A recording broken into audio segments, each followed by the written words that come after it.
Clinton is the one that approved NAFTA. NAFTA is the worst deal, one of the worst deals our country's ever made from an economic standpoint. One of the worst deals ever. It's taken, if you've seen what it's done to New York State and New England and virtually every state, but it has sucked the jobs out of our country. It's sucked the money out of our country.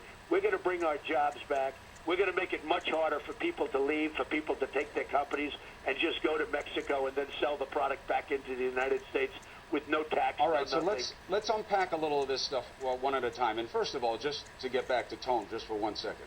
A little bit of this is because you're on the phone. As you know, when you're in person with somebody, very often you can interpret questions. But I think maybe if you were face to face, it might be a little different. That's all. You think you would have asked a different question? No, but I think that you're taking it the wrong way, because obviously I'm playing off with the headline is everywhere this morning. I'm not just making it up. And NAFTA, I understand you wanted to bring up trade. As you know, Clinton did not pass NAFTA. Bush passed NAFTA.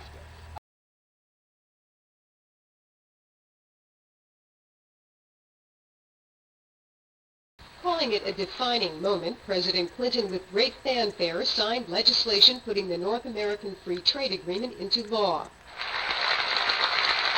So you can criticize it all you want. Who signed NAFTA? You criticize all you want. I'm just saying you want to keep the history. Bush was involved with NAFTA, I mean, as you know. Whose bill was it and who signed it? But what is your point, though? This was in the Bush administration. One of the worst deals ever made in Bush the history 41. of our country.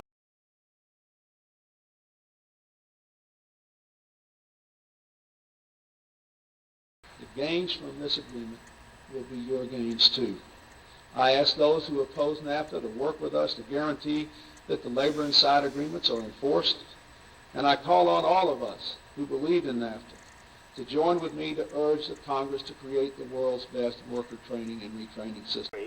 And it has just destroyed manufacturing and destroyed All right, jobs. that's a valid point. You just have to spread the blame across both parties. And you have to come up with a solution. The signer of NAFTA, take a look at who signed it. Check it out. Bush 41.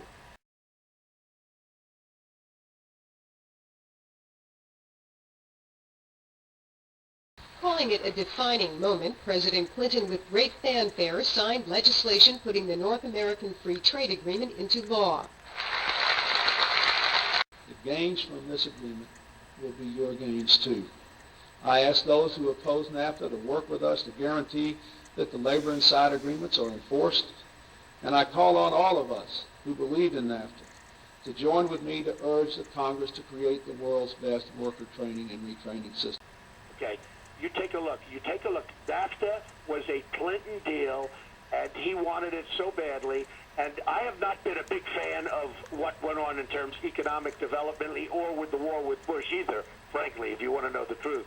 I mean, that's a whole nother story. But if you take a look at NAFTA and you take a look at what's been done and how hard Clinton pushed it, and that bill has been an absolute disaster. The passage of that has been an absolute disaster for our country. All right, fair point. You want to criticize NAFTA, doing more about trade, bring it back, helping the and we're going to bring veterans. jobs back into our country, and we're going to make it very hard for companies to leave and then sell product back into our country and rip us off.